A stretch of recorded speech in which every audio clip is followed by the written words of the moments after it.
Indiana is your Big Ten champion in 2025.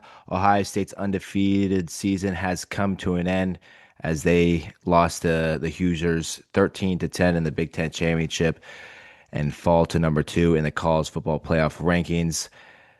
Not a good game offensively for Ohio State. Andrew, defense looked the same that it has the whole season, but Julian Yeah, Sain struggled. Bo Jackson struggled, and you didn't see a lot from what is supposed to be NFL wide receivers here in the near future. right. Yeah. All right, let's get into it. What are your Yeah, thoughts? so well, I mean, obviously we're talking about the offense, and what I've said over and over again this entire season is the red zone. They had four red zone trips and only had one touchdown. You saw in that second half, they had 0 points in that second half, complete shutdown, especially in that red zone. And we know the kicker for Ohio State, and he has been a running joke between the both of us Oh, I love him. the last couple of years. He lost the game against Michigan. He had two missed field goals against He's the Michigan best. last year. And obviously Noah Ruggles, who Ohio State fans will know, also missed a field goal to beat Georgia in 2022 to advance to the national championship. But Jaden Fielding misses 27-yard field goal with just under 3 minutes remaining. It would have tied the game. But there was something that Ohio State fans were feeling when he came out to kick, and that's the same way the entire season, all of last season. He extended the lead against Notre Dame to 11 last year, but that was also in your mind. But something about pressure and Jaden Fielding do not mix, and you saw that. I mean, he was on the right hash, perfect for a kicker who is right-handed, and he sailed it way to the left. Wide left. Yep. So it's tough when you can't. One, you're in the red zone and you pass the ball on 3rd and 1, and you have your quarterback the same size as me try to do a QB sneak, and he just Yeah. falls to the ground, which he has done a couple times this year. And I think it's interesting when you have Lincoln Keenholz, much bigger guy, physical runner. You saw that against UCLA. He trucked a guy, a linebacker in UCLA, and they don't even use him for a situation like that. You see in the NFL, a perfect example this week. I was at Sunday night game between the Texans and the Chiefs. Kate Stover, the tight end for the Texans, takes the tush push snaps. So I'm not sure why Is he a hundred. actually? Yes, he does. Oh, that's Because sick. why would C.J. Stroud do it? He's tiny. He's very skinny, and Julian Sain's even tinier. So not sure why a guy the same size as me is trying to is doing a tush push. It doesn't make sense. I'm not sure why there hasn't been any adjustments from Brian Hartline or Ryan Day. I think that the coaching lost this game more than the players because there's only so much the players can do with the play calling. I mean, why is Ohio State running a trick play? Not sure. I haven't seen that in a while. That Probably throwback. bad. Yeah, by That was Brennan nuts. Innes. That was insane. Not sure why that's happening when you have three wide receivers that are supposed to be in the NFL. You have Max Clare, who's going to be in the NFL. To Yeah, me, that's not it's the mind play you blowing. run when you have you're confident in your offense. No, it is not. So there has been talks about Ryan Day. He took over the play calling. He has struggled in the past. He didn't do. He was just kind of the CEO last year with Chip Kelly, and Chip Kelly in the playoff was great. You double Yeah. digits wins the whole time going through. Started with Tennessee, ending with Notre Dame. Notre Dame was the closest loss, and that was 11 points. So I'm not sure what happened. It really didn't make sense. I mean, if you go back and I remember the missed opportunities. Julian saying missed Brendan Innes, that could have been a touchdown. Bo Jackson couldn't stay on his feet on a run up the middle that inside the 10 that there was just green grass in front of him into the end zone. He tripped on his own feet. We didn't end up scoring those two possessions.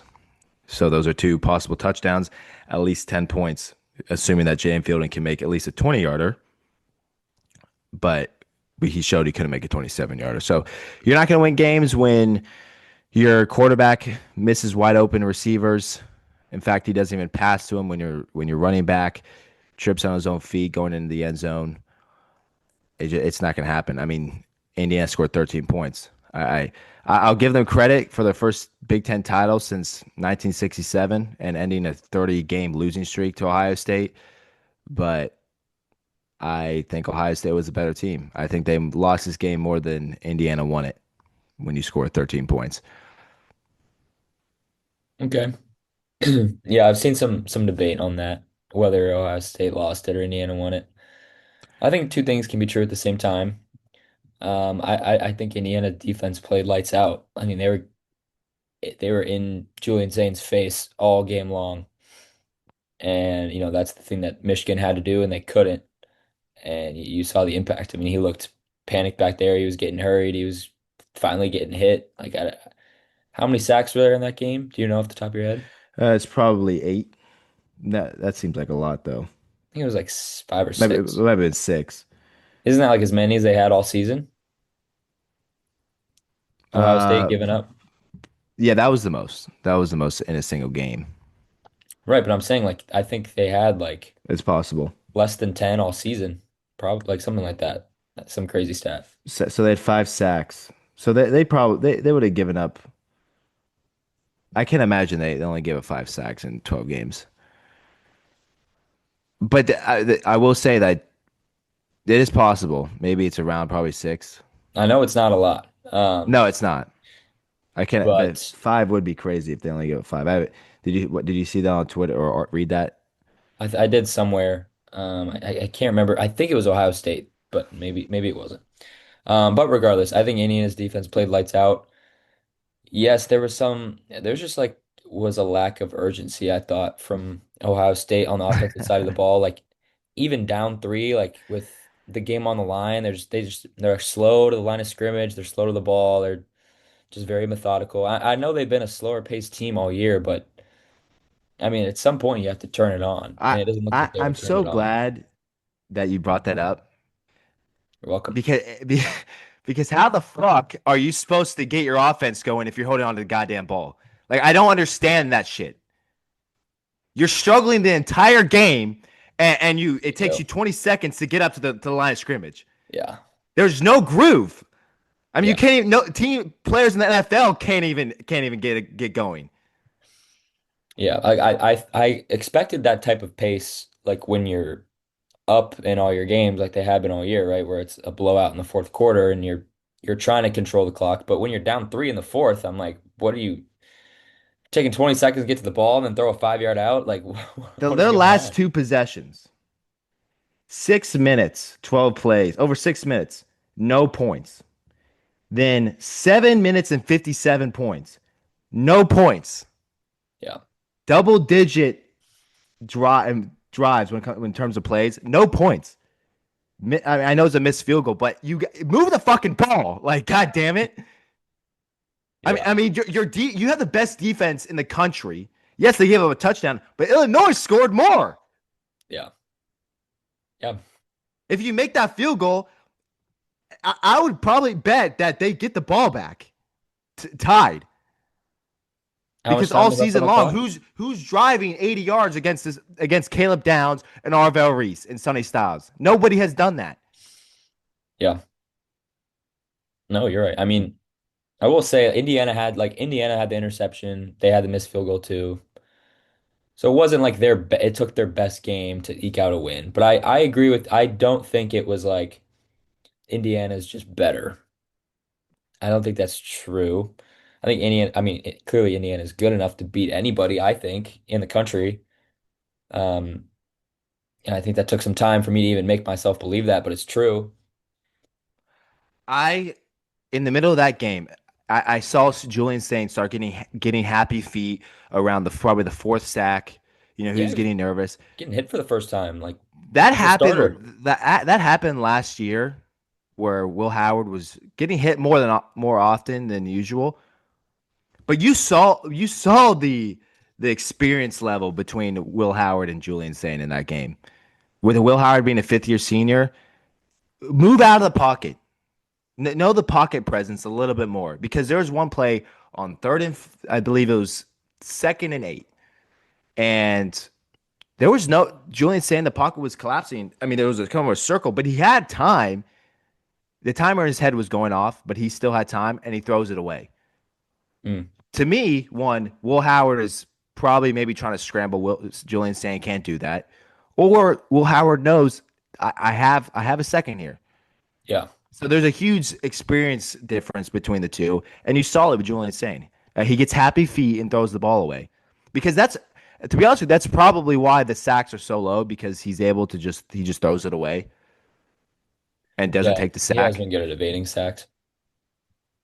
But the timer in his head, I mean, it's too quick. It's quick, and he cost him yardage. And it was also the same type of play where the pocket is collapsing, and he does a check down to Bo Jackson when Brennan Ennis is Yeah, I 30 saw that too much. 30 yards down the field, and he's just sitting there having his hand up. Nobody's around him. Oh, I remember that. It was like a deep post. Yeah, yeah. I Yeah, know what you're talking about. Yeah. and he checks it down, and Bo Jackson gets a yard and a half. Yeah. I don't understand, and it just the lack of adjustment going into halftime. I mean, where was it? Nowhere. Yeah, that's concerning. Sure. No, And this is I'm with you why on that. I mean, I get it. Brian Hartline it fell into their lap to make him the offensive coordinator because he's a great recruiter. I'll give him that. And Chip Kelly moves on to the NFL, Yeah, and I mean, you had to keep him or he was going to leave. Brian Hartline was taking he took an interview with West Virginia for the head coaching job. It was a threat. He was like, I'm either going to leave or you make me the offensive coordinator. So they made him the offensive coordinator. It fell into their lap, but it cost them. Like because he has struggled in the past calling plays. Him and Chip Kelly had worked together to call plays late in games when Ohio State was blowing them out, and he didn't do well, is what I hear with Chip Kelly. Like Chip Kelly had to teach him a lot.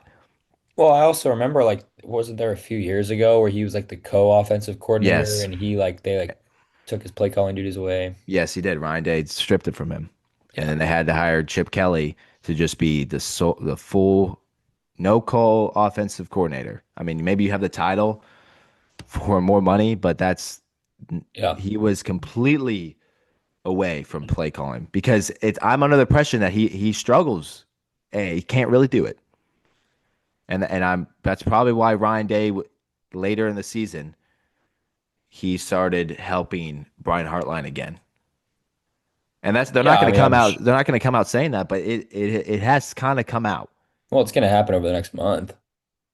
And that's why Ohio State won't win the national championship Really? because That's your pick? you have the defense to do it, but Ohio State's not going to win the national championship with Ryan Day and Brian Hartline calling the offensive plays. It's not going to happen. Wow. Bold take here by Wesley Clark. I just don't understand because you have that 12-minute play drive against Michigan, but you're up, and they've done that. Right, that was my That's what point. you said, and they had done that against Texas. You're up by 14, really slow offense. That's fine, but you're winning the game. Well, that's like I mean Joel Klatt has been saying all year like this Ohio State team like they have another gear we haven't even seen yet because they haven't had to show it. And then like they're down three in the fourth. You're like, okay, Okay, here it we're about is to see it. And because you're playing the number two and team in the country. they're just in neutral.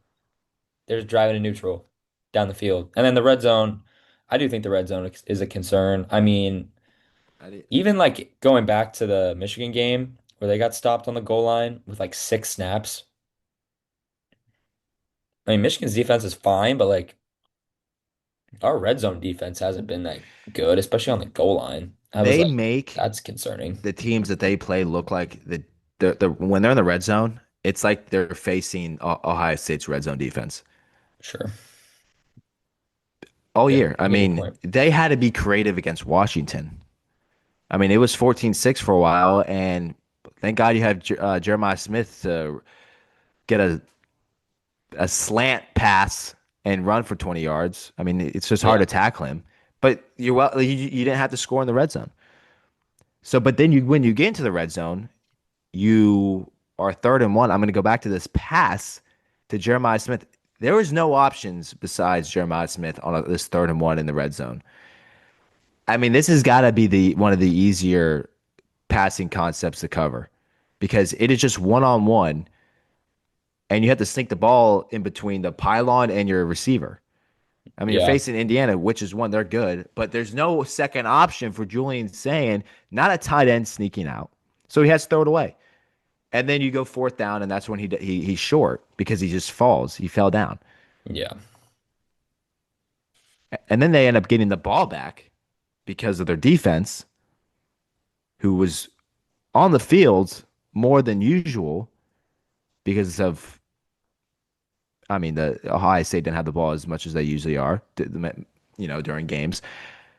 And they they held their own against one of the more explosive offenses in the country. They 13 points. I mean, Oh, I mean, the that's defense is what nothing. the defense It's is. nothing. That's not a question. You know what you're gonna get from the defense. I would just, yeah, I would just say I think this was definitely like Ohio State looked vulnerable for the first time all season. I didn't know if they were ever going to show weakness, and they did.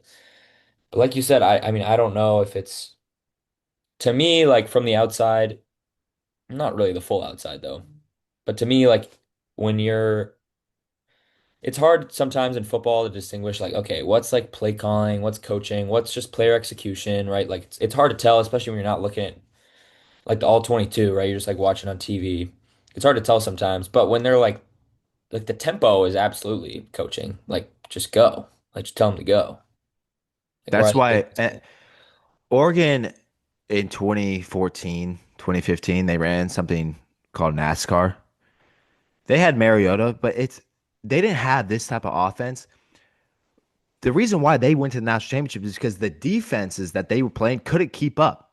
Yeah. So if you have a concept like NASCAR, just fast paced offense, you're gonna make even teams like Ohio State bend a little bit more, like you saw Illinois do to Ohio State. That's why they scored 16 points. Yeah, I mean it doesn't have to be your it doesn't have to be your identity, but like you have to have that in your back Some pocket. of your drives, at least set of plays, Like three plays in a row. There's no reason that Ohio State shouldn't have more just like two play 65-yard touchdown drives. I mean they could rip those off way more often, I think. They have the Jimmies and Joes to They just do, and what comes UVA, their first score against Duke was a minute 50 score down the field. Boom, they do, like went quickly.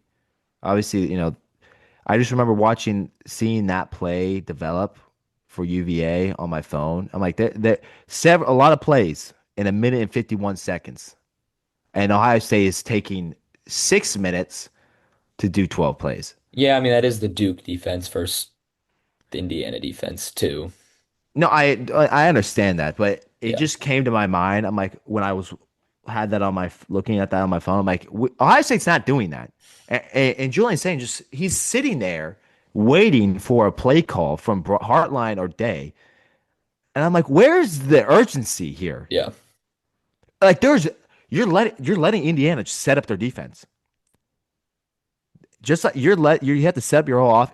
Can I just not do it? Does Julian saying struggle getting two plays at once? Is that why they do this? I don't envision that to be true. Exactly. I don't either.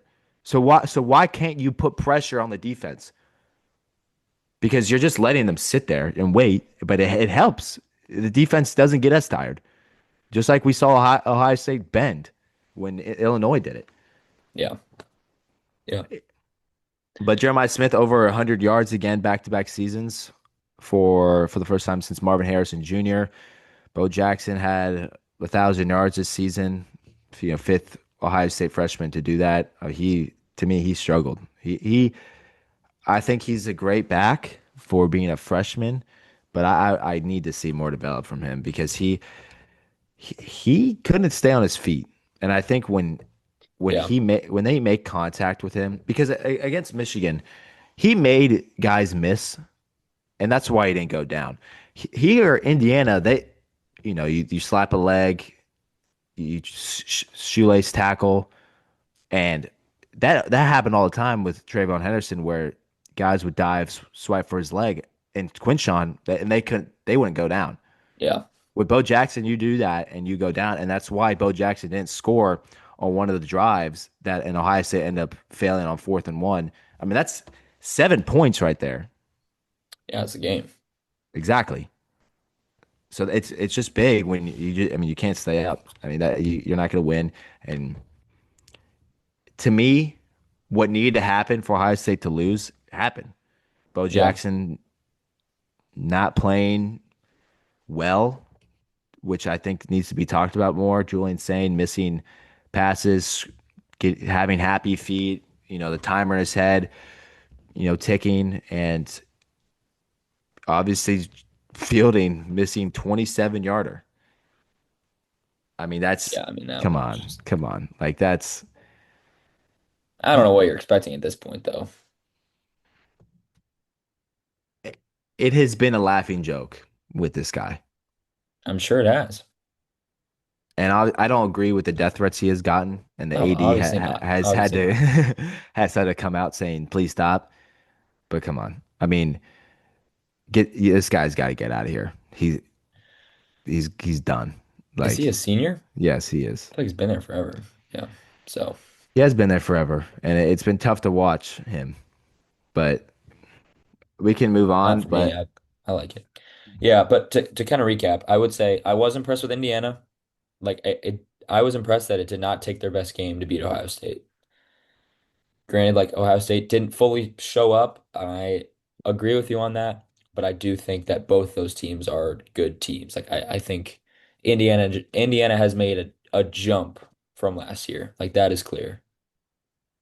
Ohio Um, State now 5-2 all time in Big Ten championship games, and 5-3 in number one versus number two matchups.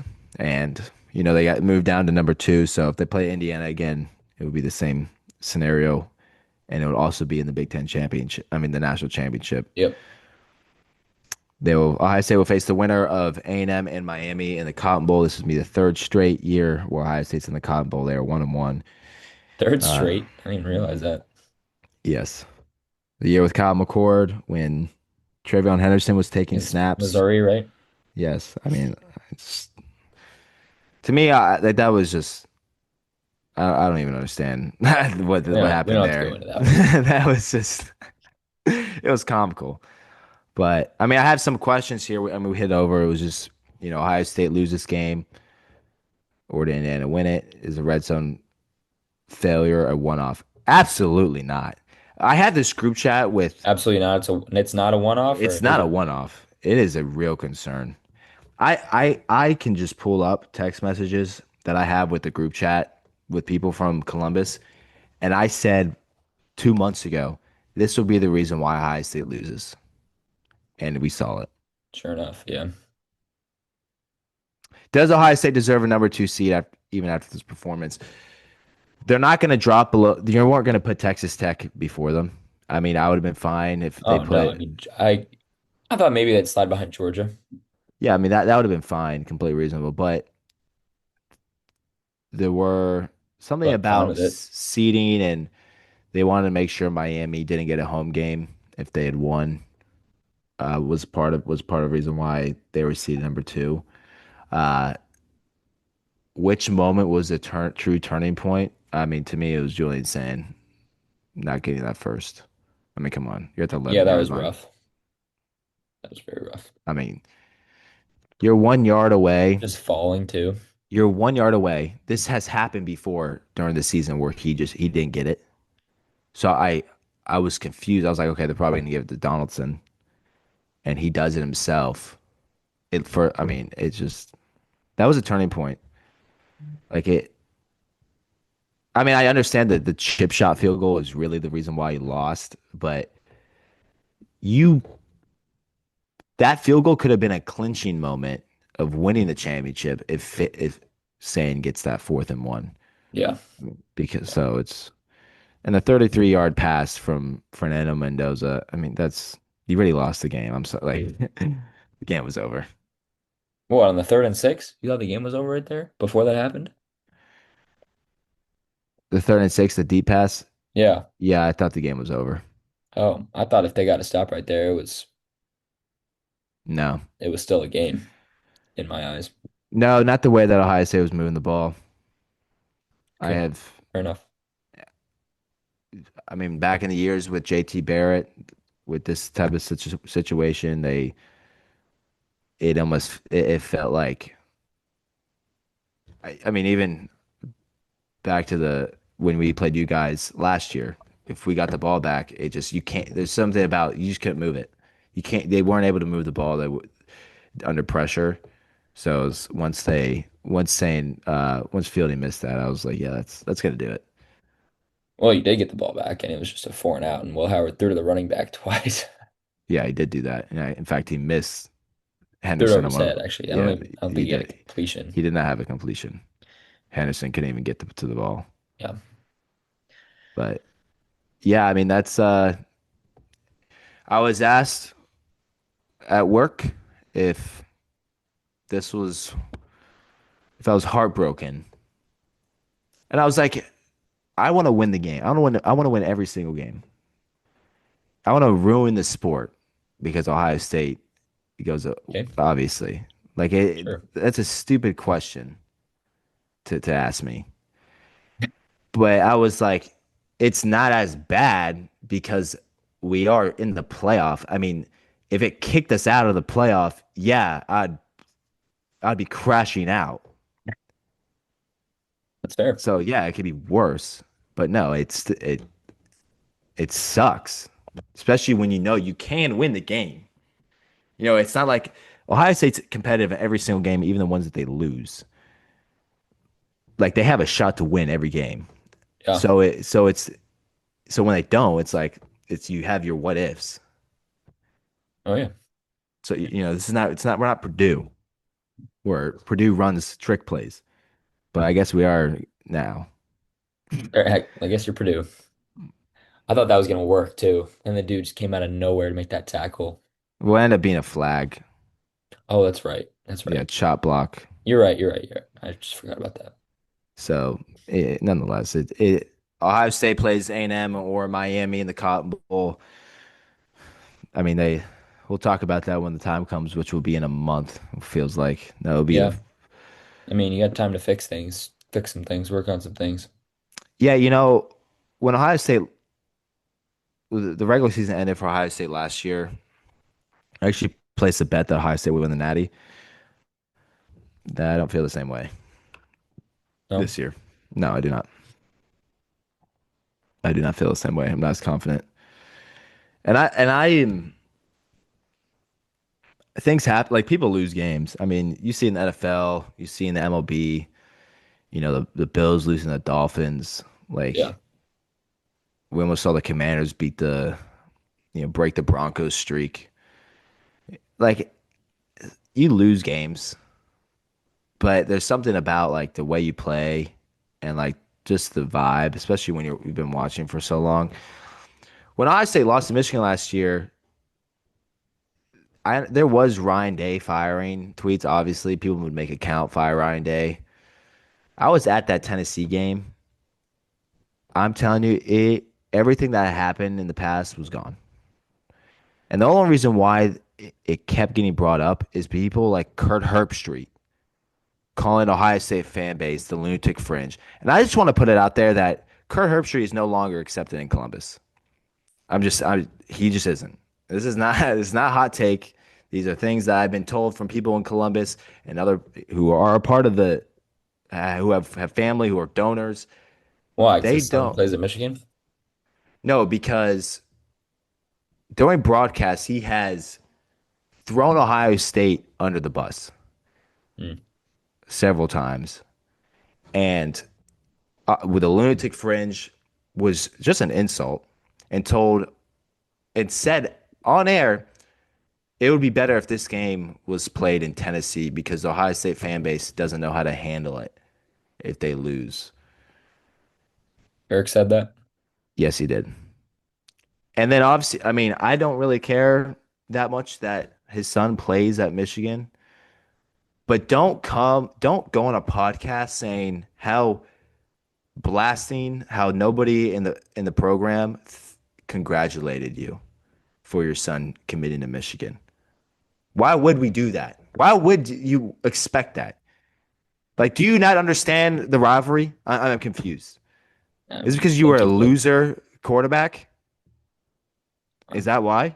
Because I already have things that have I know things in the industry where people hate working with him and for him. People have quit because of him. He's a complete disappointment to the Ohio State fan base.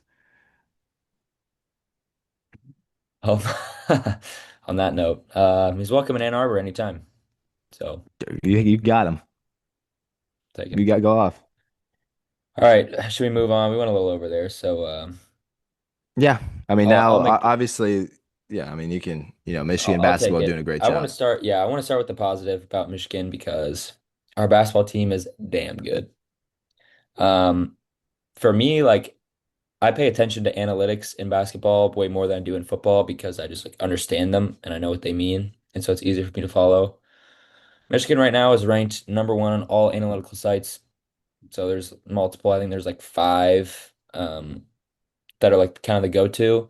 They're number one, and it's not even close. Like the analytics show, like they're by far and away the best team in the country right now. AP poll has them number two behind Arizona. I'm not mad about that. Arizona's had some big wins, and until Arizona loses, I don't think they're going to drop. But I do think we'd beat Arizona right now if you matched us up and threw the ball up. Like I think we win. So some stats: 85.6 adjusted defensive efficiency rating. That is about 5 points lower than Iowa State, who's it's around like 90.2. So like for defense, you want to be lower, right? Because it's like based on points given up, things like that, turnovers forced, those kind of stats. And these margins are like thin. Like for reference, there's about 50 teams ranging from 90 to 100 on that score. So there's a 5 point gap between one and two, and then a 50 point gap between the next 10. That's how good Michigan's defense is playing right now. And I knew they would have some offensive weapons. Yaxel Lendeborg, Merez Johnson, Elliot Cadeau, especially our front court. Like I knew our front court was going to be absolutely loaded.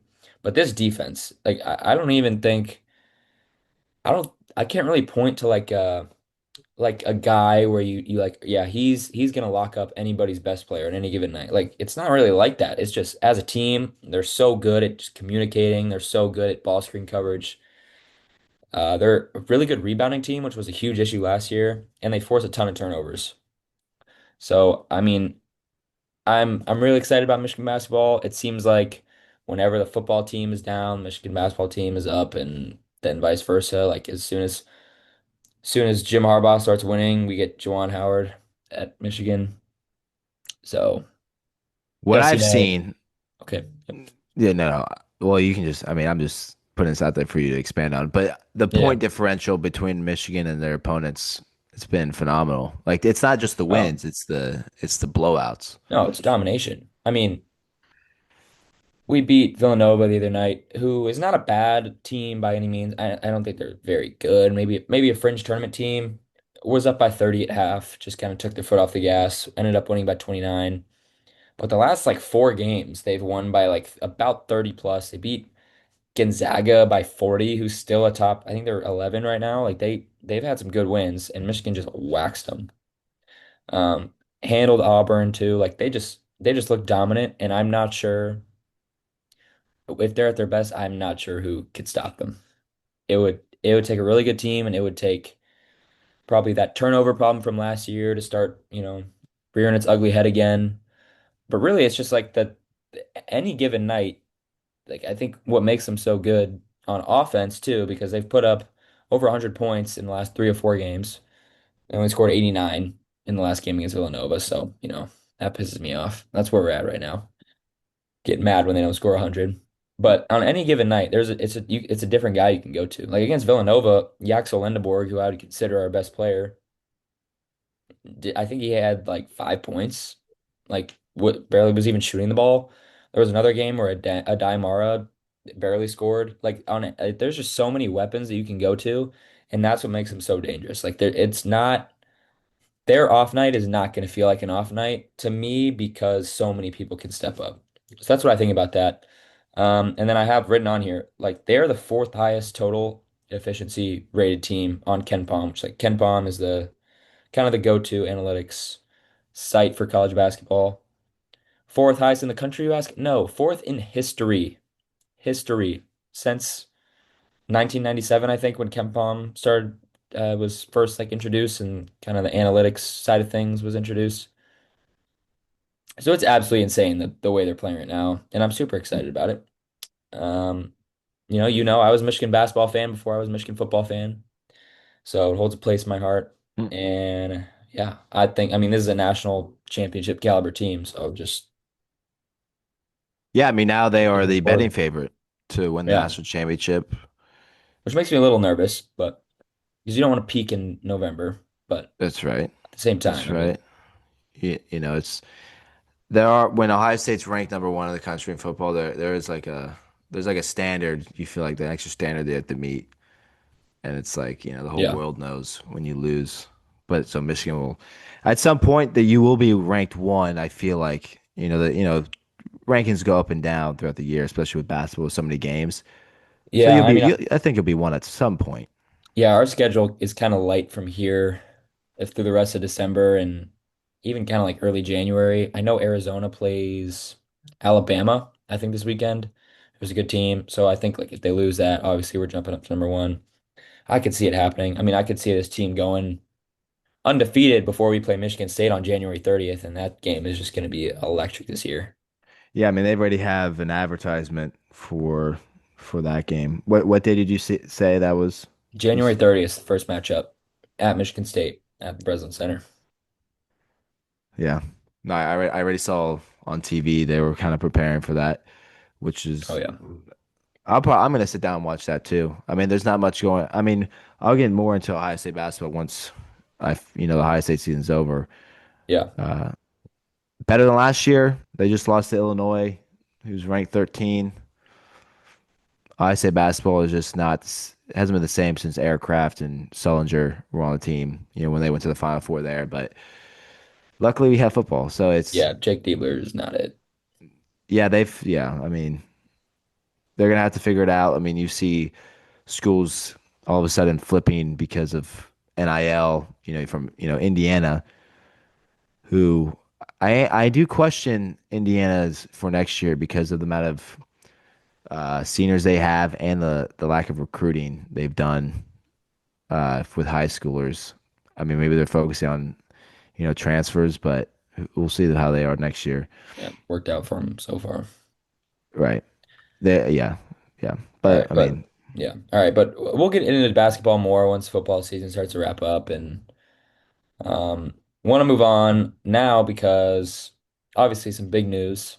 The Michigan football program, Sherrone Moore fired as head coach of Michigan for inappropriate relations with a staff member. I want to keep this, we can talk about it, but I want to keep this mostly about football because that's what we talk about. Like if you're not coming to our show, I don't think for us to like we're not breaking news on here. Like you want the whole story, you can go look it up. Obviously, like I feel terrible for his family. I feel bad for everyone involved. I hope he gets help because I it seems like he's going through a really rough time. And at the end of the day, like I don't excuse Sherrone Moore for this, but he was also one of the reasons I fell in love with Michigan football. And he's part of the reason that culture was brought to Michigan in the first place. So I hope he gets the help he needs, but also just I mean, just a terrible decision and just makes a questionable hire now just look obviously terrible. So yeah, yeah, right. I what are your mean, thoughts? yesterday I tweeted bad news gets worse. I mean that it was the It was a definition spiral. of Yeah. the last 24 hours from Sherrone Moore. He had the relationship with executive assistant of the program, and then all of a sudden he's detained, and apparently they had to go looking for him. It's not like he turned himself in. Yeah. So it's like, okay, now you're thinking obviously what he did is not illegal. It just violates protocol with the Well, he's program. being investigated for assault right now, But yeah, and that's the thing. So which it's is like illegal. Yeah. you wonder, okay, why is he detained? Is it age? Is this, obviously consent? Ended up not being age. We found that out, but now it's assault was the next thing, and that's exactly what it was. So there's obviously if you go on Twitter, you can see the possible allegations of him going to set, this person's house, but nothing certain yet as we wait for official news from, I get police reports and, actually big networks, not just Yeah, yeah. what feels like could be trolls on Twitter. Yeah. I mean, there's been some like dispatch audio released about like Yeah. people Yeah. calling saying that he's been like stalking her for months. Yeah. Like I said, I don't know. There's a lot of news out there. Like you don't know how to sort through it. And so I don't think we need to go in depth on that. That's not really what we're here for. Um, but I do not like based on how much he loves Michigan, like he does love Michigan. He like that is one thing I can say for sure. I knew like if something like this happened, it was because I heard rumors about this, and I'm not trying to be like, oh, I knew all along because I didn't think it was true because it just seemed ridiculous. But like there were rumors swirling probably mid-November about like something about Sherrone Moore impregnating a staff member, and I was like, well, that's ridiculous. That's just it just seemed like message board activity. You know what I mean? The what I'm confused about, because there was an article that said that the program knew about this. So you have to wonder, the timing of this is kind of confusing because they couldn't have been set on firing him, but maybe they were, because you have a chance to go in the playoff if you beat Ohio State, and then you also have signing day. But it's like, okay, now signing day's over. Now we're firing him. So it's like, what was the planning here?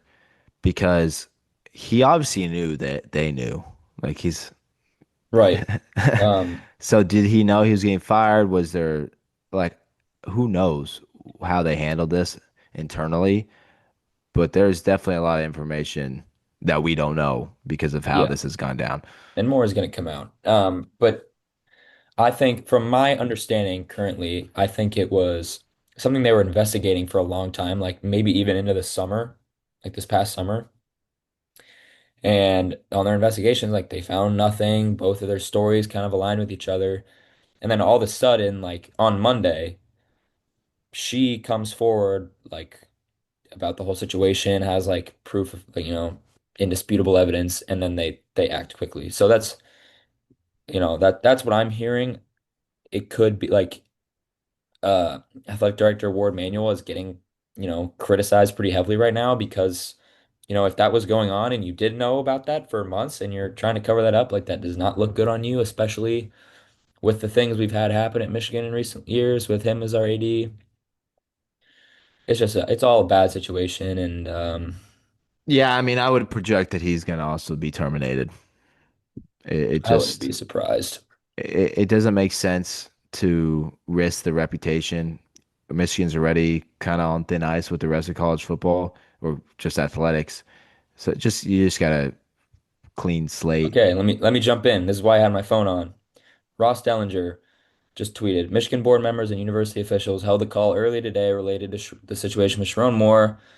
Sources tell Yahoo Sports that despite reports, Ward Manuel will remain the athletic director as the school begins a search for its next head coach. Okay. I mean, So I there am you go. surprised. It just Yeah, but I mean, it's not like the AD is calling plays. It's not hard to find new ADs. You gotta find one that has a good no, yeah, reputation. yeah, yeah. So it's just, well, I mean, this health thing is But I just, like to know that he wasn't just sitting on this, like letting him coach, knowing that he should be fired for months. Like I feel better about that. yeah. I mean, if there would definitely be more people to blame. It's not like if that was true for sure. I mean, the boss is always the head and has to fall on the sword for everybody. But there was more than one person that knew that this was going on, and it was probably a group decision to, okay, let's slowly investigate this as we compete for a playoff spot. And now with it just, I guess with her reporting it coming forward, I mean, you can't do anything after that. Your Right. hands are tied. So I just want to touch on the actual football implications of this, and then we can talk about CFP and Notre Dame's meltdown and all that. So really, like the thought about this is, okay, how does it impact recruiting? Like, how does it impact? Can you retain your roster? Can you retain Bryce Underwood, Andrew Marsh, Jordan Marshall? Can you still get Justice Haynes to come back, right? Like, that's all up in the air. And, like, to be honest, I don't know. But one thing that makes me confident is like, do you think that Bryce Underwood, excuse me, Bryce Underwood, or really any of our players were coming to Michigan because they were like, man, I want to play for Sherrone Moore. I just, No, no. that's It's because of a the Nick brand. It's Saban. because of some money. It's because of relationships with assistants. Like, it's a commonly said thing. Like, if any Power Four school in the country could trade in their coach for Sherrone Moore, they wouldn't do it. Even before all this. Now, definitely not. But like, before all that, like just in the middle of the season, like say after the USC game, I don't even know if like Arkansas is like, yeah, we'll take him. I don't think they would. So Yeah, my thought is yeah, that I think we're gonna lose guys. I mean, Moose Ludwig, who's a really good tight end who I liked a lot in our 26 class, requested his release from his letter of intent today. So that's kind of the first hit that I've seen. yep, I feel weirdly confident about like Bryce Underwood. I think there was a statement put out or like reports that his camp is closely watching to see like who'll be hired. And that's the thing, like, could it be a downgrade from Sherrone Moore? No. You're telling me like if we get a Kalen DeBoer that Bryce would love to play for him? Absolutely he would. yeah. I mean that it the coaching search was a struggle for someone like obviously Penn State. I mean, this has got to be one of the more wild years in general across the board for college football, but Oh especially yeah. the coaching cycle, whatever you want to call it, has almost been a disaster. I mean, you saw Tulane and North Texas playing against each other. Both those guys are, off to Power Four teams. Yeah. Brian Hartline is gone. So it's just a disaster. The schedule. I don't know. I don't wouldn't know how to place it. That would take me a couple. Calendar. Yeah, the Yeah, it calendar is a like mess. Yeah. that's gonna take the. I mean, NCAA 6 months to figure that out. To all this, they already kind of changed the transfer portal window and all that. But for this, with the coaching, this is too bad because Moore was getting at least one more year, and then you would have another group of coaches to pick from. I mean, Kalen Yes. DeBoer would be the best hire, but I wouldn't be too confident on that. Him leaving Alabama. I'm not confident on it, but I definitely think it's a possibility. Why don't we okay, let's go through the names I have right here. I just have four because this just happened yesterday, so these are not like there's not a lot of smoke on any of these. Like I don't have like this look out for this one. Like these are just open possibilities. Okay. Kalen DeBoer, obviously we just talked about. He wanted the Michigan job when Harbaugh left. He, is an original kind of coaching tree cutting his teeth, is in the Midwest. Like he has experience there, has Big Ten experience. I think it's a possibility. Like I don't know what his relationship is like with the people down in Alabama who obviously have some unrealistic expectations. But I don't know. I mean, he could not want to leave Alabama for anything, for all I know. Like I think we're gonna find out. Next one is Joe Brady. This one is interesting to me.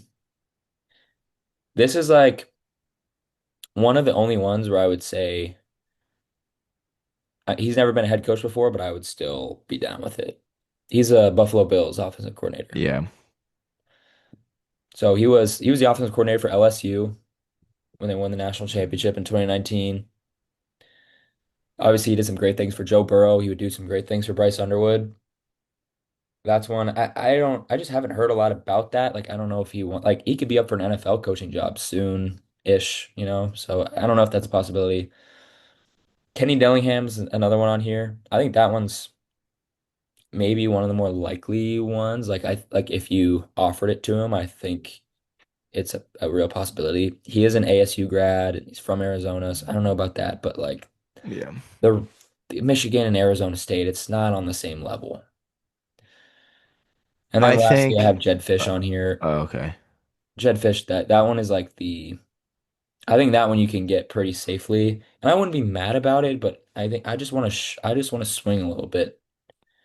Swing a little bit higher and then we can go to like a Jed Fish. You know what I mean? Like give everything you have to try and get Kalen DeBoer here. Well, first you're going to call Signetti, obviously. He's getting the first call. Have to. Have to. Yeah, it's not Um, gonna happen. But no, but why not? Just let it fly. See what happens. Just yeah, 30 mil. 30 mil a year. Come on over. Get you taken care of. No, but Jed Fish, he was the pass game coordinator at Michigan in 2016, I think. And I know like the people loved him there. He's a good program builder. I mean, I know Washington was left with nothing after the national championship, and Jed Fish has this, started to kind of build it back up. They don't have the resources that a Michigan does, but they just signed the 12th ranked recruiting class in the 2026. yeah, I mean, they're back. They're on their feet after DeBoer Yeah, left. like he's no like scrub. Like he is a good coach. And I would not be mad in the slightest if he became the coach of Michigan. But yeah, that's kind of where I stand on those right now. Obviously, we'll I'm gonna find out. throw in one more name, Let's and hear it's it. a combination of being realistic and it would make sense. Is Jesse Minter, Yeah. that the I should have put that on here. defensive coordinator for the Chargers, who was with Harbaugh. I mean I mean he already has been at Michigan. He's now has NFL experience. He's obviously a good coach. Chargers are a solid team. Here's why I think that won't happen though. One, I think the regents at Michigan are not, I don't think they want anything to do with anyone related to the Harbaugh years after the type of things that have happened off the field. So that's one reason. Two, I think Jesse Minter is going to be up for an NFL head coaching job, maybe even as soon as like this upcoming cycle. Like he is good. Like he is legit. Yeah, I mean, And yeah, I we'll don't, have to see. if he left, if he left being a defensive coordinator to go be at Michigan to go be a defensive coordinator in the NFL, then I would just assume maybe he like his desire is to be an NFL head coach. Like that would just make more sense to me. But it's definitely a possibility. Yeah, and two coaches so far in the NFL have been fired. Brian Dable and Brian Callahan of Tennessee Titans. Yeah. So and you could see the Saints. I know the Dolphins have been playing a lot better. They've won like four in a row, so that they're sticking with their coaching group as of right now. So it's possible, and I do think that there's a huge difference between coaching in college and coaching in the NFL.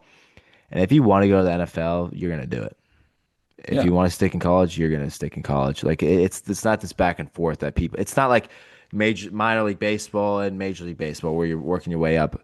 Really, like some of the programs, like Ohio State, it's not the grass isn't exactly greener going to the NFL, and we saw that with Oh, Urban it's Meyer. a Urban different Meyer. world. It's a different world. Yeah, I mean Nick Saban didn't succeed in the NFL, but he was, if not the best college coach of all time. So It's it's I it's very different between the two. It's not the same. It's not majors and minors. It's very different.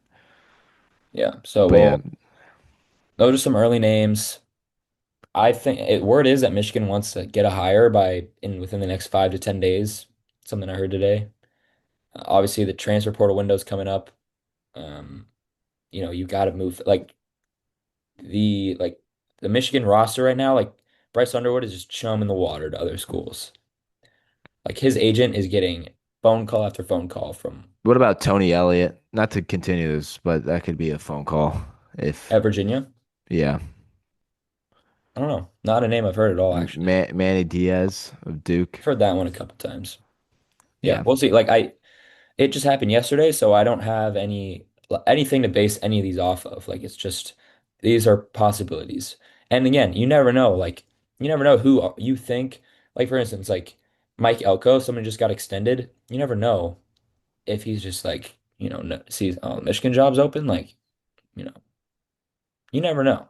You just never know. No, exactly. So we'll talk about it more once, there's a higher, Yeah, and there might be one and by the time we record next week. no, exactly. Yeah. So we'll get into that kind of the bracket. So I'll go quickly the 1 through 12 and kind of the chaos that happened, especially with that 10th spot with Miami getting in. But of course, Indiana, Ohio State 1 and 2, Georgia and Texas Tech were the two other teams getting the bye. And then you saw at number seven, A&M, no, sorry, five, Oregon, six, Ole Miss, seven, A&M, eight, Oklahoma. Those are the four teams having the on-campus games. And then JMU playing Oregon, Tulane playing Ole Miss, Alabama playing Oklahoma, and then Miami at number 10, which was the controversial pick, I guess, in some people's mind, Not in playing my mind. at College Station in Texas. So that's the field, and I like it. To me, I think it I was think they got it right. a little bit more. I think the media is making this a little bit more chaotic than it had to be. I think when the committee looked at each other, they're like, I think this is a little bit more simple than people are putting it. To be honest, there was no what if with Notre. I mean, you lost to Miami. There is no going back. You Yeah, and as soon lost. as you saw Alabama at 9, you knew 10 was going to be Miami because you're like, oh, they're right next to each other now. Right, and obviously the committee, if BYU got in, then that makes it a little bit more easier for the Yeah, then committee. yeah, But that didn't happen because the next team is Miami, because who they beat during the season, and they had the same record as Notre Dame. And obviously now with Notre Dame, AD calling out the ACC, you're not a part of the ACC. So why are you calling out the commissioner of the ACC for not promoting you? yeah. Play. You're calling out the promoter of the ACC for promoting like Miami. They're in the conference. They're a joke. I mean, they are seriously becoming one of the most hated programs, if not already. I already hated them. Because and now it came out today that teams are freezing their schedule. That possibly could freeze their Good. schedule against Notre Dame. The only thing I would say to that is if you do that, like let's say you Notre Dame, you play Kennesaw State, you play Akron, and you play Eastern Michigan, you're not playing They're anymore. just So in if the you go, back. well, that's the thing. Like they're gonna make the playoff. The reason why they didn't make it is because you played an ACC schedule and you lost to Miami, as well as obviously losing to A&M. But you Yeah. lost. You weren't the best team in the ACC. No. And as much as they want to say that, Ohio State didn't win the Big Ten. Indiana did. So Yeah. why would Ohio State be the number one And team? even after that, like they're like, okay, wait, first of all, let me touch on the bullshit that that's this like rule that if they're in the top 12 at all, they're just guaranteed to be in. Yeah, What is that? Like, yeah. So why that I are mean, you incentivizing them yeah. So for this? it was Like, like I know that a was already agreed upon before any of this happened, but like, why yeah, are you it's just incent. First of all, the straight seeding model incentivized them to stay independent, right? Because now they can get a first round bye. That's great. Um, and then this yeah. this new rule, like, it's just, yeah, it's wild. And then they're just whining. Obviously, opting out of the bowl game is, whatever. It's comical to opt out of a bowl game. It's a disgrace to the families. It's a disgrace to the players who are never going to be putting on a jersey again because I mean, not even no program has that many NFL players on it. 99% of the guys don't make it to the NFL, and Right. this is their last chance playing. And they didn't know that Yeah, or their they're still game. trying to prove that they can play in the NFL. That too. They whoever they played the last game. I don't who did they play? Stanford? It's something like that. Something terrible. And the players didn't know that that was their last game. Right. You know, shame on them. I mean, they are the AD is extremely selfish for trying to prove a point, and I'm glad the Yep. response. I mean, it is the response to what they've done has been great, really, to the rest from the rest of the college football world. It's like, okay, we're just not going to schedule you. Yeah, well, also you don't see like BYU's athletic director throwing this fit, and you don't see Texas, Vandy's, Texas. you I don't see know. Clark Lee, on TV trying to make his case. I mean, I don't think. I think BYU probably has a very similar resume to Notre Dame. Vandy for sure I mean, does. I would Vandy's have best put. win is Tennessee. Notre Dame's is USC. Like those are You can make similar. an argument. The fact that you can make an argument that BYU should have been in over Notre Dame just proves Notre Dame didn't deserve it. And if you're a Notre Dame fan, Miami shouldn't have been the team you should be worried about. I mean, you were rooting for Alabama to lose. You got that, but then with Alabama losing the SEC championship, you they played a 13 game. Okay, they have one more loss now because but they played an extra Yeah. game. So, and if you're going to take Alabama out, then you have to now reevaluate the other SEC teams because Alabama made the SEC championship. Yeah, they So were the one that's seed in the supposed to SEC. be that's supposed to be the 1 and 2 seeds in a conference, just like we saw with the Big Ten and the Big 12. So you're not going to eliminate the SEC co-runner up or just the runner up because they lost. Like it didn't make sense to me. And I put a video out that is on our YouTube of me saying Miami was in it. It really wasn't that hard of a decision. You're not going to punish Alabama for being in the SEC championship, and Miami beat them. So it was very Oh, easy. and also with the SEC moving to a 9 game schedule, I think we're gonna see more situations like this where 3 loss SEC teams are gonna get in over other 2 loss teams. And I don't think that's a It's, bad thing. Like, it's very possible. The thing is, Ole Miss having one loss and A&M having a one loss, and that being to one ranked team, the one ranked team they played. well, Ole Miss beat Beside Oklahoma, and well, I meant A&M. but A&M, yeah. I mean, they beat Notre Dame by 1 point, but then they lost to Texas, their only SEC ranked game. So I I'm sorry, but there was no confusion when the committee was came together. They were not in dispute between each other. No. And I these Notre Dame fans on Twitter, like, they're a little too confident. They don't know what's possible right now. Right, and it didn't work out for them. And I know we say should the format you wrote down should the format change, and obviously that's been talks because of JMU getting in over Notre Dame. Well, I'm sorry, but there's a rule. No, the current rules are the rules, but I also think that the rules should change. But first, I'll say the overall just selection process. Like you can have a committee that meets however many weeks into the season. I think we should just do away with the Tuesday every like the night. weekly show Obviously, the thing rankings is, review. obviously it brings viewers in, and all this is for money. So Right, but it's just it creates these situations. And this is not my own original take. I've seen this talked about by Herb others. Street talked about that, about Oh, getting rid of yeah, the your Tuesday favorite. show. Yeah, it's not going to happen. And really, it's not a problem. I don't see a problem with the Tuesday night show unless you ranked Notre Dame 8 But it and just puts you in such continue a to move bind. and continue to put them up. Like you put you Miami was at 18 because it was fresh off, I think it was 2 straight losses, like to unranked teams. It was So like Louisville and SMU they lost to. yeah, so it just puts you in a bind that you have to find your way out of come selection Sunday. They didn't move Alabama after having negative rushing yards in the second half against Georgia. So why are you moving Notre Dame up slowly during the season? You can keep them. They obviously showed that you could move up if you're idle. So next year, Well, when you I beat Boston College, you deserve to jump. yes, Sarcasm. I know Okay. they won by 15. It was a close game late. Well, I mean, if you look at the common opponents between Miami and Notre Dame too, I mean, 3 out of the 4 Miami played better I against really the didn't common think it was that much opponents. of an argument. It wasn't that much of an argument. Even if Notre Dame was blowing out its common opponents, Miami beat them. Head to head has to be the main, it has to be the most important thing. Like what? What are we talking about? Uh, Okay, but let me get your opinion on this. I think that the best way to go forward is just to not have auto bids like at all. Just have the top 12. And I mean, no, no. why not?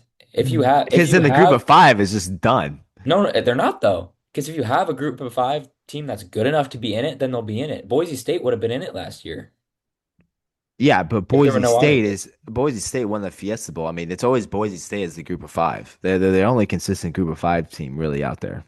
So Okay, but a Tulane who is having, let's see, if the legit rankings, if Tulane didn't lose to Tulane's at UTSA, they could be in the 20. top 12. Tulane's at 20 though. Like that. I know, but if they didn't lose to UTSA, they would have one loss to Ole Miss, and The they'd be whole- in the the top the 15. whole point of expanding the playoff was to one give opportunities to lose games and have really one slot for the group of five because realistically the ACC shouldn't have Yeah, the had Duke ACC in there. fucked that up. Like they were the reason why this happened. You're right. Tulane would have been the only team, one group of five team. Are we really bitching about one group of five team getting in? I'm Like just saying, like, okay, but would you rather like if a group of five team is good enough, then they're gonna be in the top 12. But like, do you think would you rather watch Tulane this year versus like even Notre Dame? I know we're just talking about them complaining, but like one of the best teams in the country. I don't. They don't deserve a group of five gets can get one bid. I mean, we expanded the Yeah, playoff but they could get for a bid one. with if there was just no auto bids. And you think that the committee is gonna we're gonna trust the committee? I'm gonna trust the committee to so all of a sudden North Texas is the 12th seed? No, they would Okay, if you never. have like a 2017 UCF, they're gonna be in the top 12. Yes, and obviously Cincinnati made it. That is a once in the blue moon.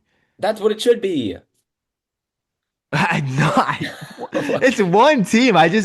You have 11 spots for a group of four teams. I mean, power four 10 teams. now. Yeah, you got 10 now. I mean, if Indiana is, they won't rank Indiana as high. I think they'll learn from what they did this year, and they'll just if this situation happens again.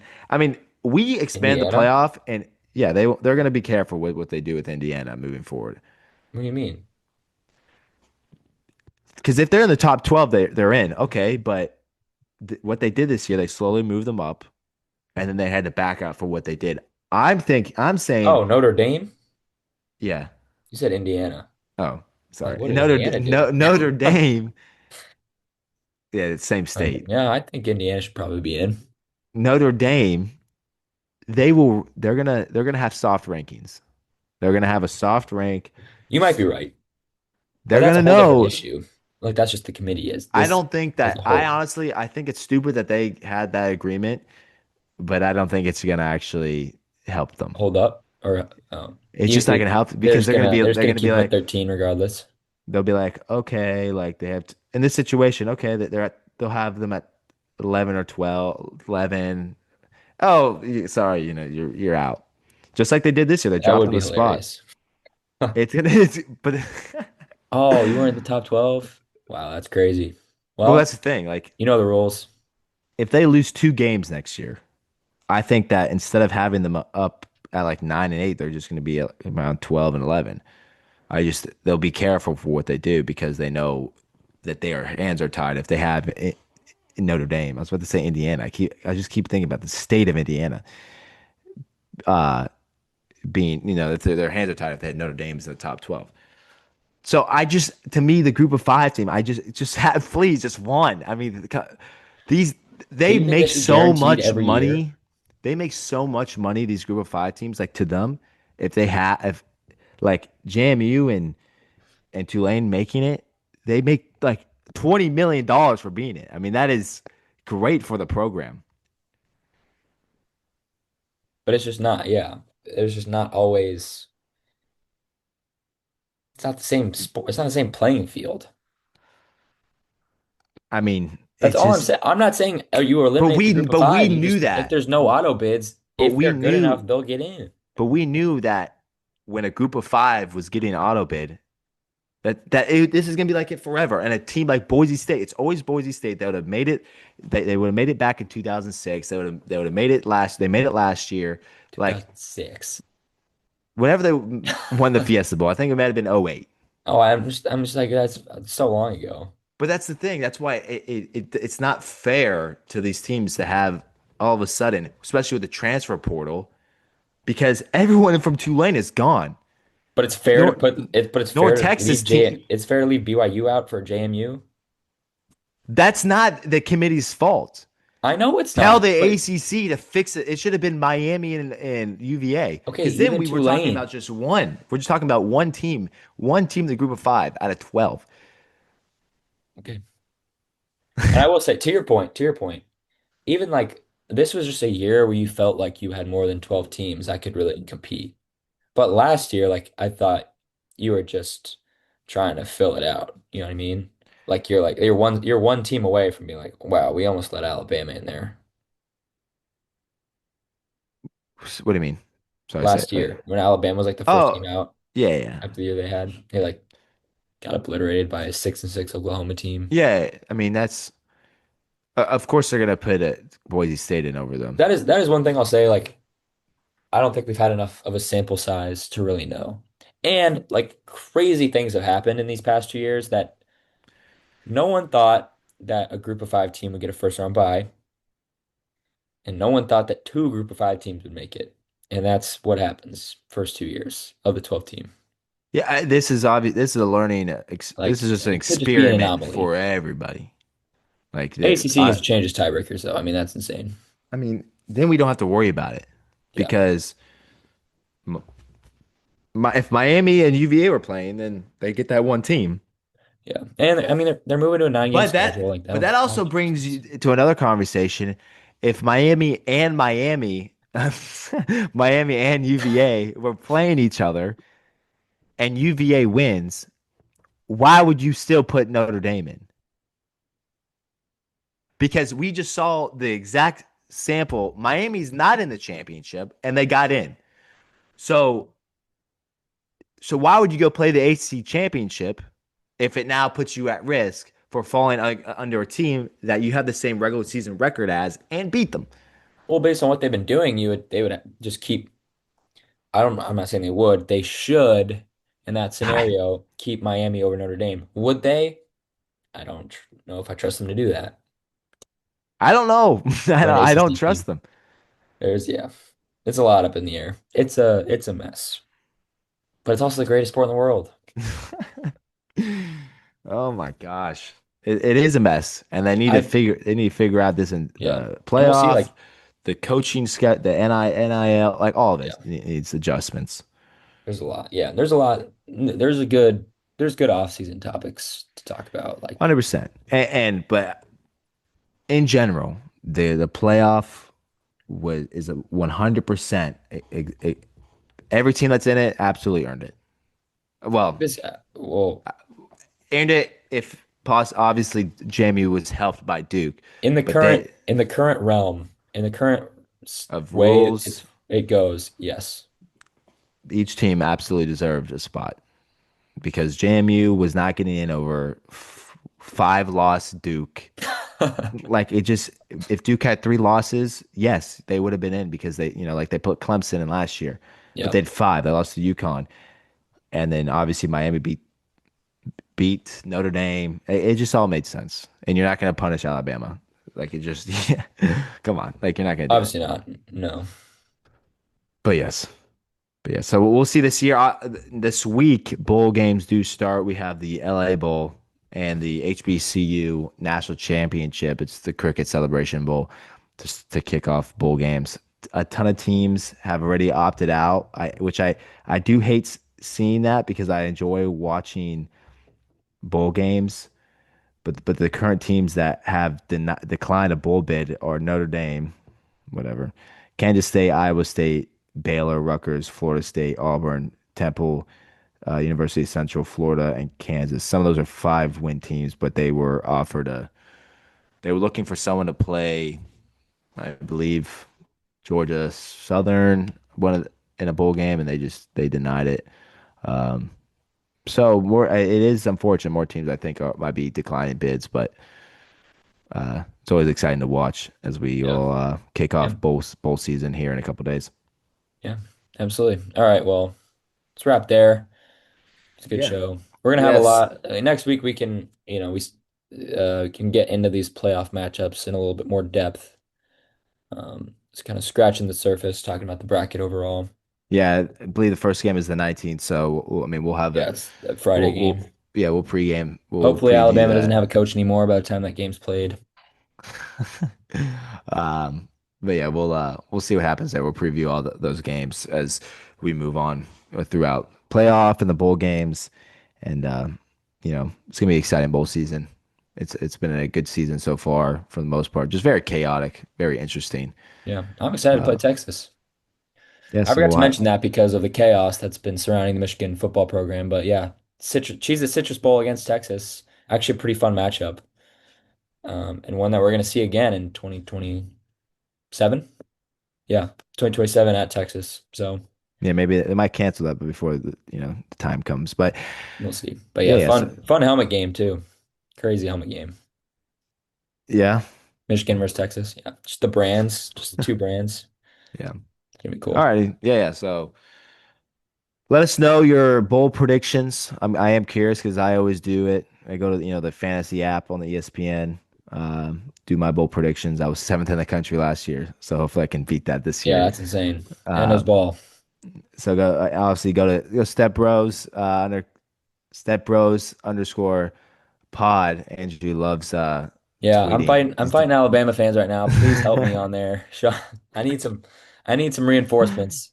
I'm I going to think it's war. funny if you look at Andrew. You know the difference between me and Andrew because you have like 10 tweets, and then in the middle of it, it's a fire Brian Hartline, Yeah. who will be gone here in a couple of Yeah. weeks. But yeah, thanks for listening. Yeah. Go like, subscribe, comment below what you think about, Michigan fans. Comment below what you think about the Sherrone Moore situation. Who should they go after? Ohio State fans, comment about, is the red zone really a problem? What do you think? Are you confident going to the playoffs? Do you think they're going to have the same kind of spark and going into this playoff run that they did last year? Put your thoughts below. Yeah. All righty. Good All right. show. We'll see you guys next See you week. guys Thank you. later.